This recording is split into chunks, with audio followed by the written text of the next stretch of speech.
rapper ဘဝကနေနာမည်ကြီးမင်းသားဖြစ်လာတဲ့အဆိုတော်၃ယောက်ပရိသတ်များအားလုံးပဲမင်္ဂလာပါရှင် One Daily Channel ကနေပြီးတော့ကြိုဆိုလိုက်ပါတယ်မြန်မာလူပညာလောကမှာ hip hop သမားအဖြစ်စတင်ခဲ့ပြီးတော့နောက်ပိုင်းမှာ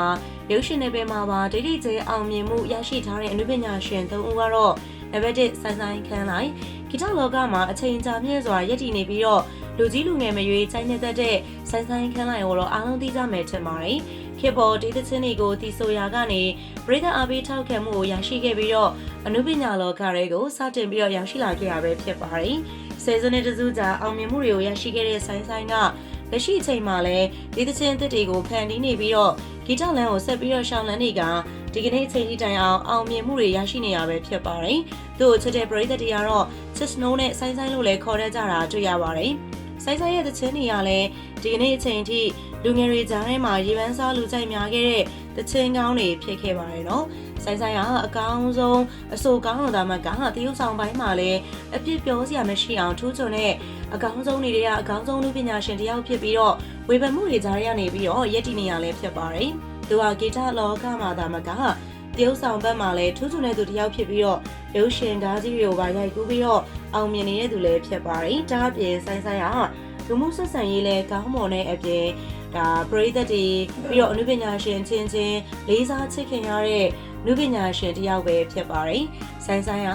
ခေတ်လိုက်ပရိသတ်အကြိုက်ဖြစ်တဲ့နာမည်ကြီးခဲ့တဲ့ hip hop အဆိုတော်ဖြစ်တယ်လို့ထူးခြားတဲ့သချင်းစာသားနဲ့ကိုပိုင်ဟန်နေကြောင့်ရုပ်ရှင်နယ်ပယ်မှာပါပရိသတ်အချစ်ကိုသိမ့်ပိုက်ထားတဲ့သူတူလည်းဖြစ်နေပါတယ်။နံပါတ်1လွမ်းပိုင်ခမိုင်မိုက် rap သချင်းတွေကိုတီဆိုဖန်တီးလေးရှိပြီးတော့လူငယ်တဘာဝနဲ့ကိုက်ညီမဲ့လူငယ်အချိုက်ဒီသချင်းတွေကိုဖန်တီးလေးရှိသူအေးအေးဆေးဆေးနေတဲ့ဒါကြောင့်ပရိသတ်ရဲ့ချစ်ချင်းကိုပြေဝရရှိထားတဲ့သူကတော့လွမ်းပိုင်ဖြစ်ပါတယ်။သူကစံသစ်ဖန်တီးမှုရှိတဲ့ hip hop ပညာရှင်ဖြစ်ပြီးတော့ဇာတ်ကားနဲ့ series များစွာမှာတရုပ်ဆောင်ထားပြီးတော့ကိုပိုင်ဟန်အဖြစ်နဲ့အောင်မြင်မှုရရှိထားတဲ့သူတူလည်းဖြစ်ပါတယ်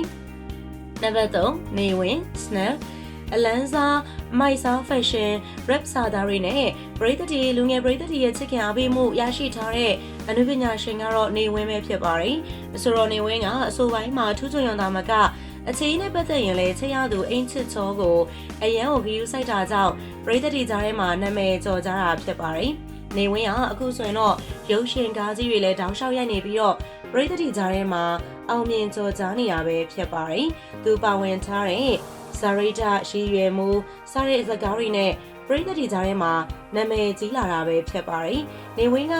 သူပထမဆုံးရိုက်ကူးခဲ့တဲ့ဇာရိတာနဲ့ရှိရွယ်မှုရုပ်ရှင်ဇာတ်ကားကြီးတွေနဲ့အကယ်ဒမီဆင်းဝင်ခဲ့ပြီးတော့ပရိသတ်တော်များကတော့ဇာရိတာရုပ်ရှင်ဇာတ်ကားနဲ့အကယ်ဒမီကိုအများဆုံးခံမှန်းခဲ့ကြတာဖြစ်ပါတယ်။ဒါပေမဲ့နေဝင်းကတော့ပရိသတ်တွေခံမှန်းခဲ့တဲ့ဇာရိတာရုပ်ရှင်ဇာတ်ကားကြီးနဲ့အကယ်ဒမီဆုလွှဲချော်ခဲ့ရပြီးတော့သူပထမဆုံးပါဝင်ရိုက်ကူးထားတဲ့ရှိရွယ်မှုရုပ်ရှင်ဇာတ်ကားကြီးနဲ့2023ခုနှစ်အတွက်အကောင်းဆုံးမျိုးသားဇာတ်ပို့ဆုကိုရရှိခဲ့တာပဲဖြစ်ပါတယ်။ပရိသတ်တွေကခေတ်သစ်ကျော်ဟင်းလို့ခေါ်သူဖြစ်ပြီးတော့ rap သချင်းတွေကိုခမမိုက် flow နဲ့ဆိုပြီးမာကျော်တဲ့တရုပ်ဆောင်ပုံတွေကြောင့်ရုပ်ရှင်နယ်ပယ်မှာထင်ရှားတဲ့သူဖြစ်လာပါတယ်။အနုပညာရှင်၃ဦးစလုံးက